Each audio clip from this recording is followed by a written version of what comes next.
some squad issues maybe for the last game. Stephen, how was your squad for this weekend? Yeah, it's been a challenging week. So Ellery hasn't trained all week with a knee issue. We'll have to assess him today. Scott Tanger hasn't trained all week. Obviously Richard Taylor got stretchered off, so he isn't quite as bad as we first feared. But again, he hasn't trained, so we need to look at Richard today as well, and Scott. Evan Mooney took a knock to his ankle yesterday in training, which we're hoping that he'll be okay with. Conor McMenamin looks like he could be struggling with a kick from the game from last Saturday as well, which he carried on with, but has really played him up this week. Is there anybody else? Mark, obviously, Mark's going to be 4 to 6 weeks, we believe, after having a scan on him, which again isn't quite as bad as we first feared. So we thought it might be for the season, but it's been a reoccurring injury for Mark, which is really, really frustrating.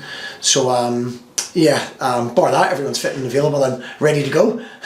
Especially a blow to lose Marky, such an influence. I thought him and Killian were excellent last week in the first half. Arguably our best away performance. The football we played, the goal we scored, Mark was heavily involved in all of that. They've struck up a really good partnership, the two of them. So it's a big blow, and for Mark personally, it's been a number of times he's had this issue since his Motherwell days. So it's trying to get to the bottom of it and managing it. And he's a diligent boy who does everything in his power to stay fit. So it's unfortunate, but as I say, not quite as bad as we first feared. Is it rest is needed, or could it be surgery to solve it, or what's the I don't process? know. I'm not a medical expert.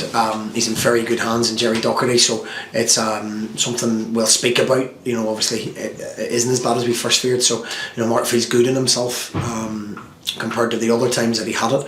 So we just have to wait and see how to manage this. It may be something we look at in the summer as well. But at the minute, it's obviously a short-term blow for us. Great finish to last week, going to this game in a high because of that, I guess. Yeah, I think in general the overall performance first half was excellent. We're on a decent run of form in general. Everybody said it was the best start to St Mirren season in 35 years last year. We're actually only 4 points behind that. We've actually scored a goal more, and if you consider everything we've faced, we've gone with a squad that we've not been able to replace 3 players who we brought in to try and make a difference, and injuries galore. So a lot of off-field problems and obviously injuries that are out with your control. It's not training injuries, they're knocks or bruises. So to be sitting where we are in 6th place, if we win on Saturday, we get 3 points. We'll only be 2 points behind where we were after 17 games. So that's in the perspective of how well this group of players have done and will continue to do. So pretty pleased with the first half of the season, or so far? Yeah, with the challenges we faced, we have to be pleased. A lot of players could have used excuses. In everything that's been challenging, but they haven't. They've knuckled down. They've improved as we've gone. I think we've got the system we like. We're playing a decent style of football, and we're getting better with each game. Alex Goggich's back from suspension. Alex is back from suspension. 2 Aussies suspended. So again, that's another one missing from Saturday, which is a blow for us. We done it where Mika started the game and brought Toy on, and he really stretched the game when people were tired. So it worked really well for us last week. So that's unfortunate we don't have Toy to do that for next week. What are you expecting from Ross County? Ross are a good side. I watched their game against Hibs, and I feel they were very unfortunate. I thought they were excellent in the first half, and again, small things go against you, a decision goes against you on the stroke of half time, and it changes the course of the game. So, like ourselves, Ross, they've got good players. They've got a good manager as well, and no one goes to Dingwall with an easy game. You see even the top sides go and struggle there, so we know what we'll be up against. It's forecast not to be a nice day either, so we have to go there with a mentality that we win at all costs. Just on the current injury situation, do you need to see this other players as well as a chance for them to step up and maybe some of the younger guys coming through as well to make their mark?